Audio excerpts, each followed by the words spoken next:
Nagpabakod kami ngayong araw sa aming bahay, parang mga manok ay hindi nalabas-pasok at para sa aming tanghalian, nagluto lang ako ng sinigang at sopas naman para sa merienda.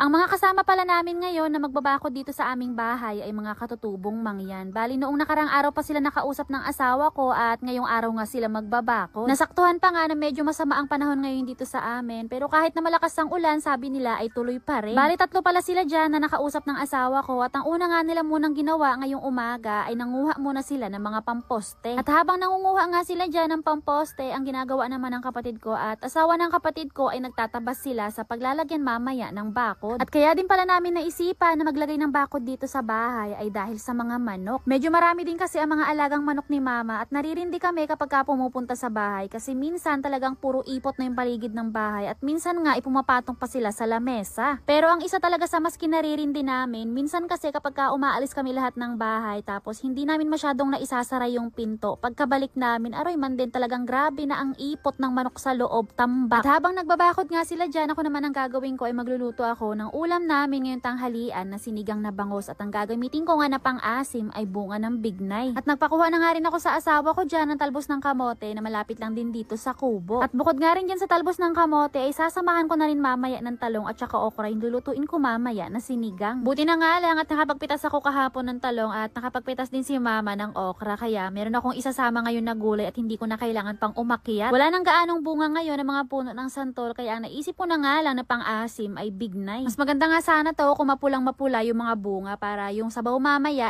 medyo may kulay ng kaunti. Ang pagpapabakod namin dito sa bahay ay matagal na namin na pinaplano. Yun nga lang hindi matuloy-tuloy at yung ibang buho nga na gagamitin namin ngayon ay noong nakaraang buwan pa na naputol. Kami-kami lang talaga sana lahat dito sa bahay ang magbabakod kaya lang napagdesisyonan namin na para mas madaling matapos ay magtawag na lang kami ng kasama. At saka nung una din talaga pinag-iisipan pa nila mama kung ano ba dapat yung bakuran, kung yung bahay ang babakuran o yung kamarin ng manok. Kasi kung yung kamarin ng manok ang babakuran tapos maliit lang, siguradong mauubusan ng kakaykain at tutukain ng mga damo yung manok. Kaya mas maganda na yung bahay na lang. Kaya ayun nga, bandang huli, sabi ni mama, yung bahay na nga lang daw ang bakuran para hindi maubusan ng pagkain ng mga damo yung mga manok. Mag-aalas 12 ng tanghali dyan nung tinawag namin sila na kumain na ng tanghalian. Tapos kaninang umaga, ang minirenda naman nila ay nagbili na lang si mama ng suman sa palengke tapos merong kasamang kape. At pagkatapos naman kumain ng tanghalian, mga bandang 1:30 naman ang hapon, ay nagsimula na nga ulit sila dyan sa pagbakod. At para naman sa merienda nila, dahil nga malamig at maulan ng panahon ngayon dito sa amin, kaya sabi ko ay magluluto na lang ako ng sopas. Akala ko nga ay aabutin lang ng isang araw ang pagbakod dito sa bahay namin, pero matagal din pala at medyo malawak nga rin yung lalagyan ng bakod, kaya sa tingin ko ay aabutin to ng mga hanggang 3 araw. Sabi nga nila sa amin, madali lang daw yung pagputol ng buho at paglagay. Ang matagal daw ay yung pagtali. Tapos kaninang tanghali din pala, bago sila kumain ng tanghalian, ibinigyan ko sila ng mga tuyo na damit kasi yung mga damit nila ay basang-basa na. Hindi na rin pala sila dyan nagpakalayo-layo pa sa pagkuha ng mga maliliit na buho kasi malapit lang dito sa bahay ay marami ka nang makukuha. Buti na nga lang din talaga at maraming buho dito sa bundok kaya hindi na namin kailangan pang bumili. At nung mga bandang alas 5 nga dyan ng hapon, ayan pinatigil na namin sila sa paggagawa at medyo malawak din naman yung kanilang mga natapos. At bago nga sila umuwi, ayan pinapili muna namin sila dito sa bahay ng mga damit kasi marami kaming mga damit dito na hindi na namin nagagamit gawa ng napagliitan na. Maayos pa ang mga damit na yan, yun nga lang talagang nagsilakihan na kami dito sa bahay kaya hindi na namin nagagamit yung iba. Isa sa kanila ay merong anak na 1-year-old kaya yung pamangkin ko lahat ng pinagliitan niya ay ibinigay na namin. At yung sopas naman ang niluto ko kanina dahil marami pang tira kaya ang ginawa ko binalot ko na lang at inabot ko na rin sa kanila. Bukod dyan, binigyan din pala namin sila ng gulay. Pinaghati-hatian na lang nila dyan yung mga talong, pipino at saka ilang pirasong patola. So yun lang for today's video. Thank you for watching.